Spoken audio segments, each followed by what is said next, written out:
Hey there, it's Oscar the super user, and today we're going to see a quick tutorial on how to mount your SMB or Samba shares on Linux. And this should work for any Linux distribution, really, and with any desktop environment. So I know it can be a bit of a pain, but today we're going to see two ways: the easy way and the harder way, but the harder way is actually the better way. But we'll see which one you prefer. So let's head into operator mode and let's see how we do this. Right, so here I am on this pretty old laptop, which is running Pop! OS 2404.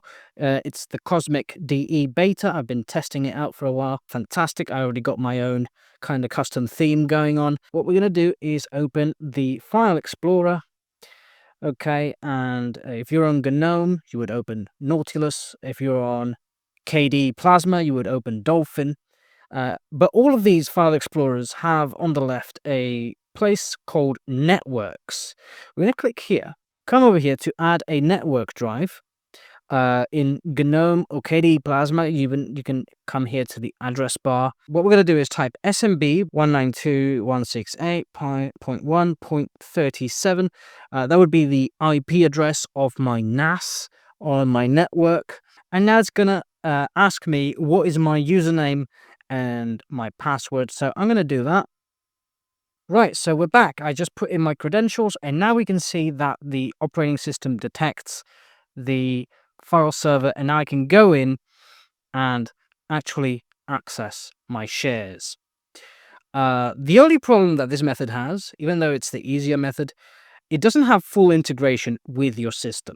So I've had problems. So for example, I have my music library on the SMB share, and if you've got a music player on your computer, it really can't build the music library from the SMB share. That's problematic.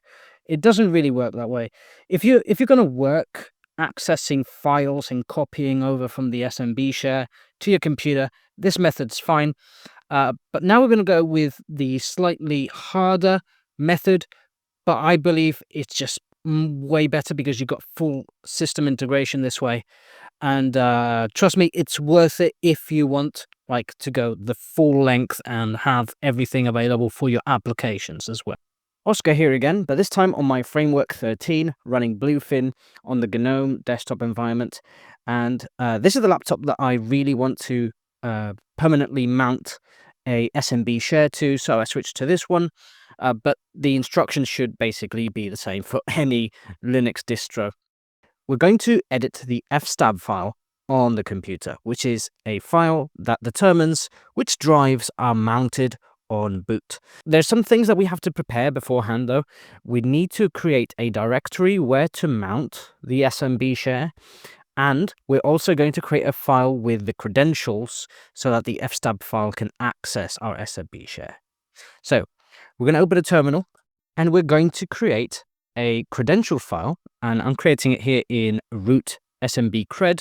So essentially, you can put it anywhere you want. I want it in a safe place. That's why I'm putting it in root. I'm also putting the period in front to make it a hidden file. And still, we're going to see how to make it even more secure with changing some user permissions here. But we're going to open this new nano file, and we're going to put username equals and password equals. And you're going to put the username and password to your shares. Right, I'm just putting these as an example right now. And once that is done, you would Control-O to save, and then Control-X to exit Nano. Right, so that file has been created. And now we're going to change the user permissions so that only us, as in our user, can actually access the file. To do that, we're going to chmod 600. And now we're going to write where the file is. Remember to write sudo because we're doing it. We need super user access, obviously, to access root. So with that done, our file is super secure. Now it's time that we made the directories of where we want to mount our SMB share. There is already a place on our system called mount, and that's where your system normally mounts these things. So we're going to create a directory specifically for the SMB share. So we're going to sudo mkdir slash mnt slash data, because that is the name of my share, but you can call it whatever you want. And once that is done, the directory is ready to receive the mounting of our SMB share. So what's left to do now is to access the fstab file that I mentioned at the beginning. So we sudo nano and /etc/fstab, and this should open the fstab file to be modified. So there's already data inside this file. As you can see, there's already the partitions that the computer is working on. So we're going to go to the end, and I'm going to add a comment just to know what is happening here at the end of the fstab file if I come in the future. So I'm going to indicate that this is my NAS SMB shares, and I'm going to paste in the template that I left in the pinned comment of this video. I think it's going to make it much easier for you to copy and paste it in there. So since it's a template, we need to modify it with data according to your own preferences and how your setup is. So the first thing that we're going to do is change the IP address where our SMB share is, and we're going to slash and put the share itself, the name of the share, which is called data in my case. We're also going to modify this in case you have anything different of where you created the mount folder. In my case, in my example, I did /mnt/data. So modify this if you need to. We're going to leave the cifs as it is. Then at the part where it says credentials equals, we're going to put the path where we left our SMB credentials. So in my case, I left it at root/.smbcred. That's the name of the file. And we're going to leave the UID 1000 and GID 1000 as it is. If you know that these values are different, go ahead and change them. But if you don't really know what they are, just leave them as it is, because it's most probably defaulted to 1000. All right. If you know how to change these, then you'll probably change them. Right. We're going to leave all the rest the same. And well, with this information, the SMB share is ready to be mounted. So it's always good to double check. So double check the information that you just changed, that the IP address is correct. And once everything is fine, just Control O to save and Control X to exit. And now what we need to do is sudo mount -a. This will tell the system to actually check the fstab file and mount anything different that was not there before.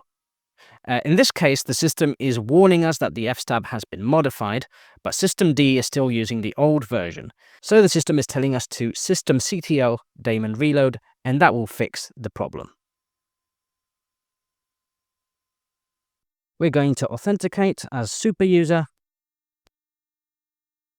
And now we can sudo mount -a again, and this time everything should be fine. And now we're going to check if it actually did mount. So we're going to close the terminal. We're going to head into our file explorer. And we're going to write the path to our mount, which in my case was /mnt/data. We can see the data folder here was created. And if I click on it, I have my share available, which is fantastic. And it's mounted like a normal folder in your system. Now, to save it for easy access, what I can do in GNOME is actually drag it into the left bar and add a bookmark. If you're in KDE Plasma, you can right-click it and click on Add to Places, and that would actually bookmark it on the left bar as well. And of course, this was only done with one share. If you wanted to add more shares, you would just follow the same procedure, add the entry in fstab, and do it all over again as many shares that you have. Hey, it's another day. I just changed clothes even, but it's still the same video. But that's it. That's today's quick tutorial. Hopefully it helped you out to mount those SMB shares. And if you have any questions or doubts, just leave a comment and I'll try to help you out if I can. Right, that's it. I'll see you in the next video. Bye-bye.